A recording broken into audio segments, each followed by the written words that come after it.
Alors, je vais intervenir en témoignant de ce qui m'est arrivé et qui fait que je suis devant vous aujourd'hui.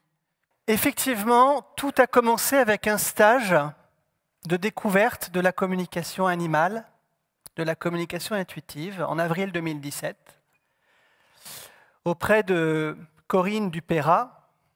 Ça s'est fait par un concours de circonstances.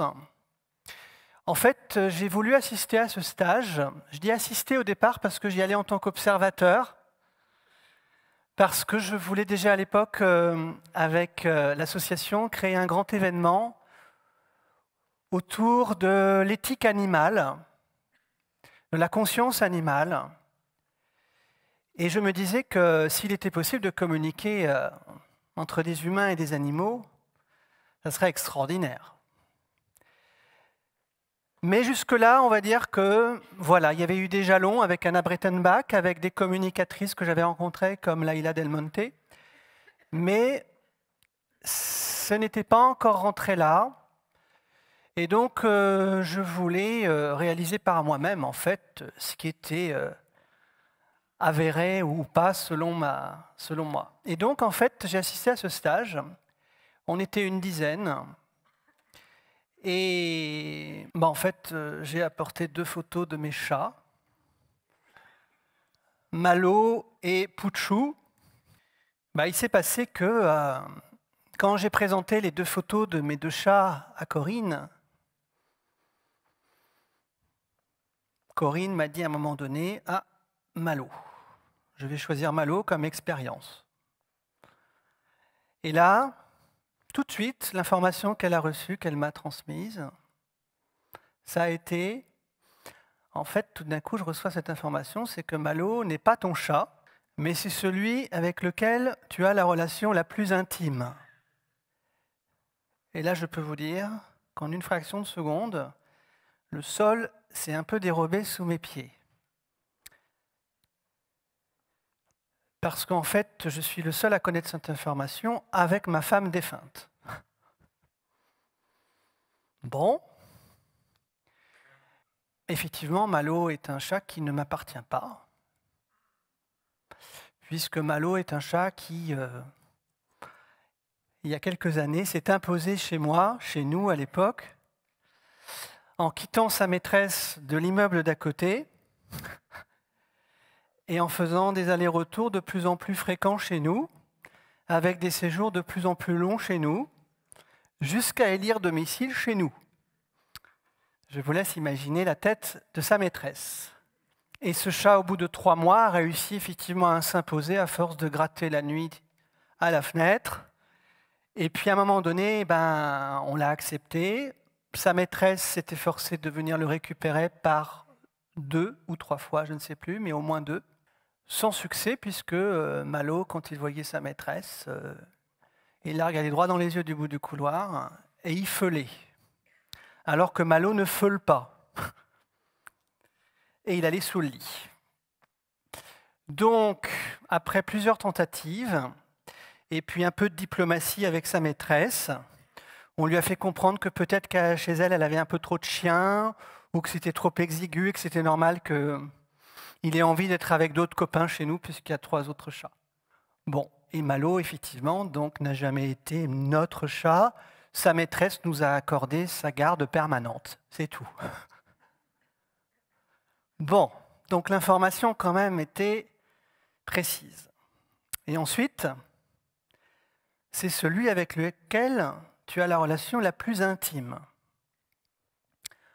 Or, ce chat, il faut bien savoir, je le savais depuis un moment, est un chat qui a pour moi des comportements, pas forcément de chat, j'ai eu beaucoup de chats dans ma vie, et c'est un chat qui vient tous les soirs sur moi régulièrement, droit devant moi, il se met devant moi, il me regarde droit dans les yeux.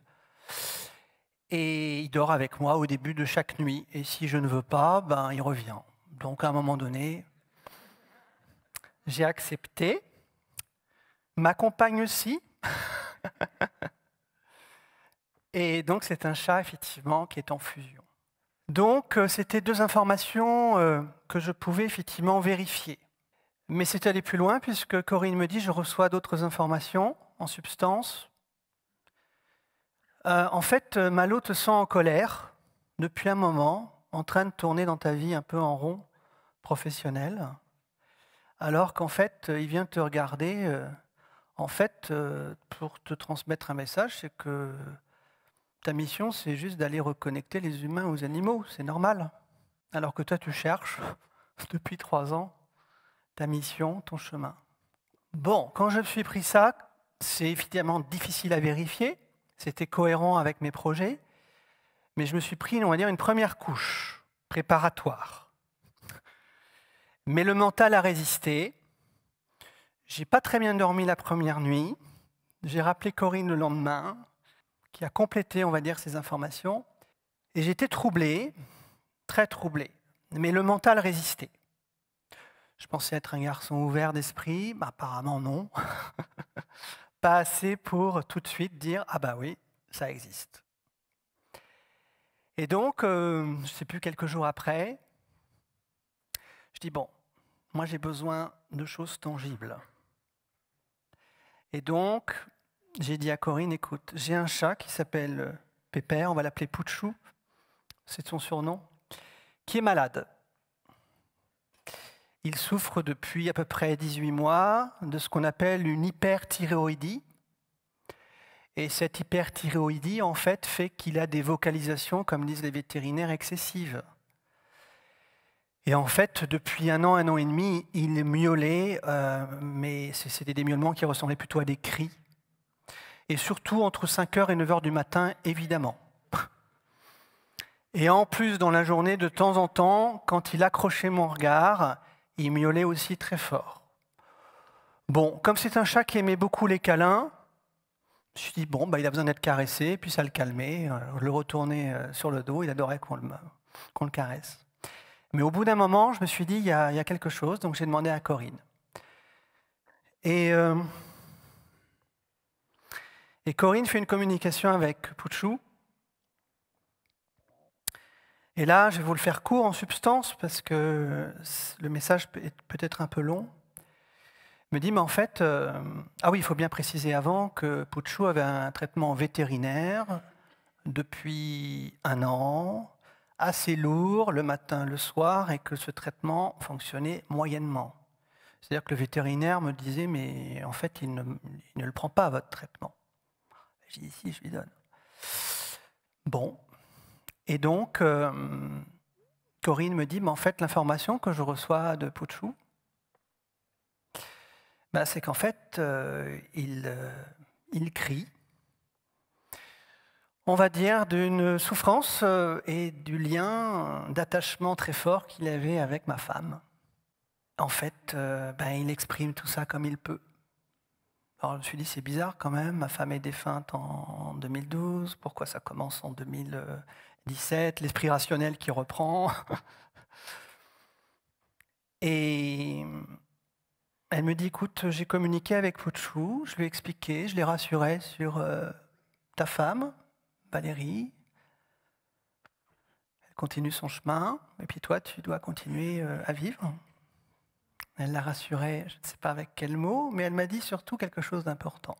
Elle m'a dit, écoute, maintenant, ce que je te demande, c'est d'observer les changements, là, dans les jours à suivre. Voilà, tout simplement. Bon. Et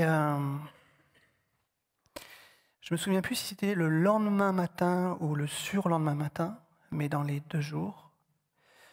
Je me souviendrai toujours que j'ai passé 2 nuits difficiles, et en fait, le matin, je me réveille et je vois Pouchou dans ma chambre, sous toujours la même chaise. Et là, tout d'un coup, je le regarde, mais au lieu d'avoir les pupilles dilatées comme il avait très souvent, avec les yeux grands ouverts, comme stressé, comme tendu, je le vois avec les paupières normales qui baissent, la pupille qui n'est plus dilatée.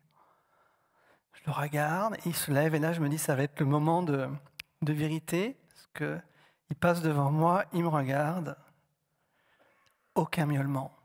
Il part dans la cuisine, et là, j'entends, pour la première fois depuis je ne sais pas combien de temps, presque 1 an et demi, un miaulement de chat qui n'était pas un cri, juste un appel à vouloir manger sa pitance. Et là, ça a été la deuxième couche. Là, ça a été le début du tremblement de terre parce que c'était plus des informations uniquement, c'était un changement tangible. Un jour, 2 jours après que Corinne ait communiqué avec lui et m'ait expliqué ce qu'elle avait échangé avec lui. Bon, alors là, ça commençait vraiment à bouger. Le mental faisait encore de la résistance. Et puis pendant 3 semaines, plus rien. Il était revenu un chat serein. Il miaulait plus comme avant. Extraordinaire. Donc tout ça, évidemment, vous imaginez que ça travaille. Et puis au bout de 3 semaines, donc ça devait être en mai 2017, sa santé commence à décliner. C'est les fortes chaleurs. Mon vétérinaire qui me dit c'est normal, il fait très chaud, 35. Moi-même, j'ai eu un animal qui est mort. Bon. Donc il me dit ok, ça peut arriver. Mais je ne sais pas, je ne sens pas bien.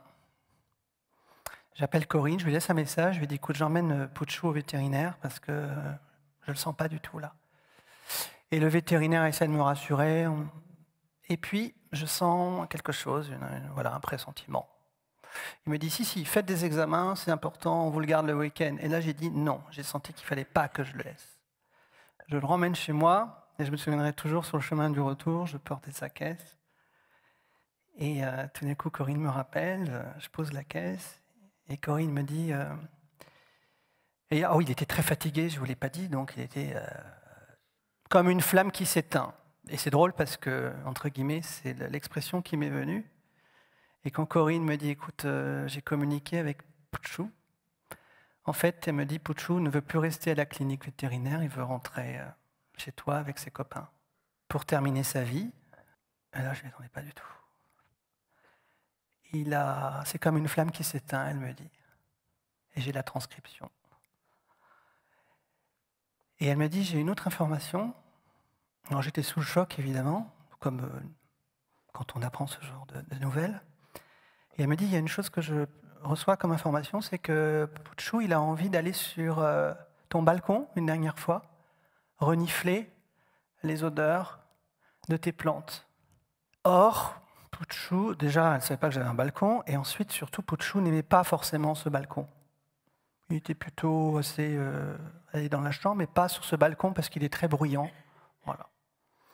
Je ramène Pouchou, je le fais rentrer dans l'appartement, et là, il sort en se traînant, mais au lieu d'aller vers la chambre, il se traîne vers le balcon. Et là, je sentais la gorge qui se nouait.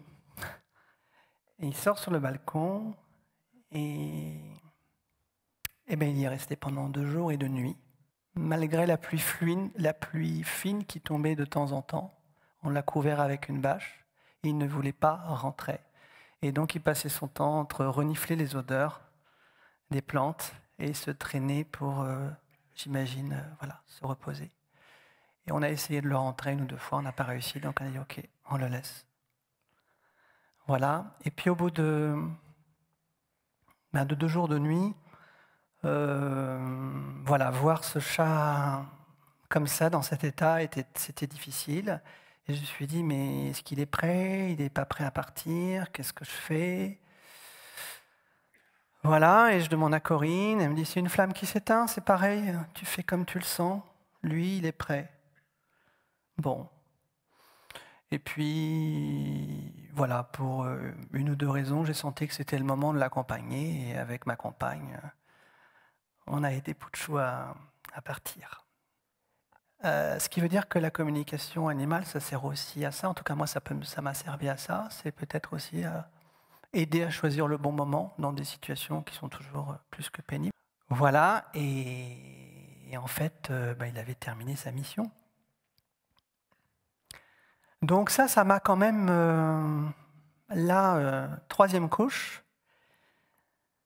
Et je me suis dit, mais c'est extraordinaire en fait. Ce que je suis en train de vivre, c'est un cadeau. Même si c'est dur, évidemment, mais c'est un cadeau que m'offre Corinne et mes animaux. Et je sentais qu'il suffisait de pas grand-chose pour que je bascule. Alors vous avez vu, j'ai quand même une bonne résistance mentale. Je vais terminer avec le troisième chat parce que je pense que c'est aussi avec Pouchou et l'autre chat dont je vais vous parler que j'ai définitivement lâché tout.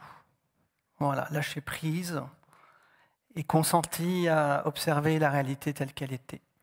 Donc Malo, vous l'avez à gauche. Pouchou, vous avez les deux triangles rouges qui illustrent en fait la première communication et le changement, 1 ou 2 jours après.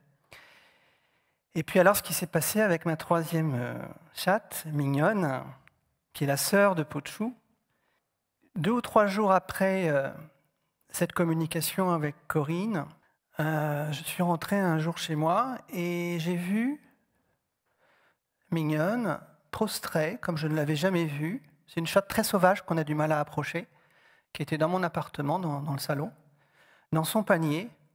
Et je la voyais, mais prostrée, comme empoisonnée en fait. Tout rentrait, le poil tendu, elle bougeait plus. Première réaction, je me dis, elle s'est empoisonnée. Première réaction, je vais dans la cuisine, je regarde s'il y a eu quelque chose qui est tombé et tout. Non, j'ai l'impression d'un animal qui est en train d'agoniser. Bon, j'attends 1 heure pour voir, je sais plus exactement ce que je fais. Et puis au bout d'un moment, je me dis non, je ne veux plus attendre. En plus, c'était un week-end. À chaque fois, c'est le week-end.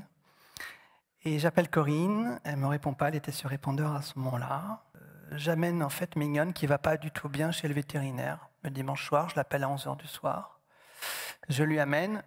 Et là, le vétérinaire qui me dit, mais qu'est-ce qu'elle a eu, cette chatte? Qu'est-ce qui s'est passé?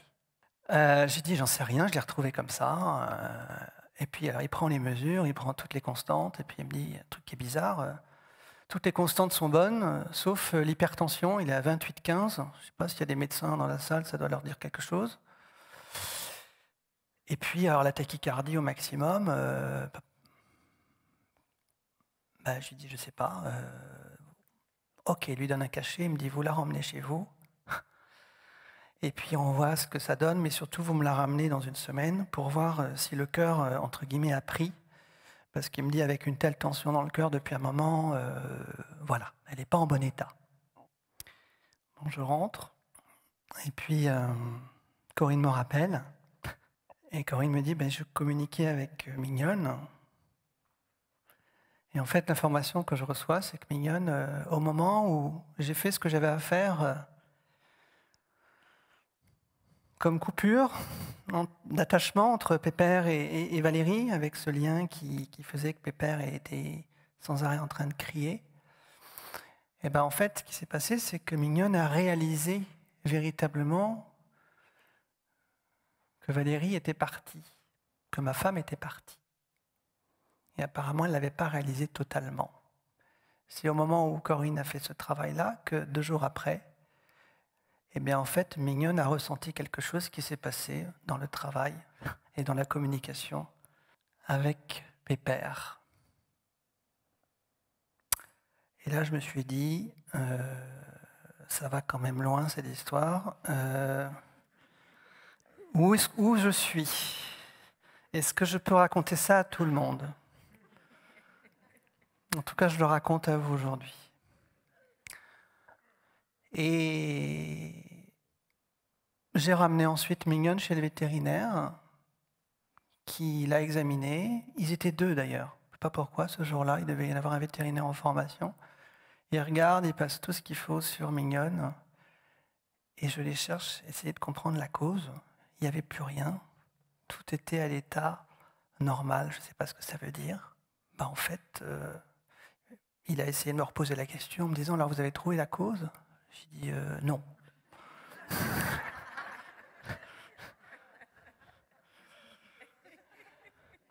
J'aurais pu, hein.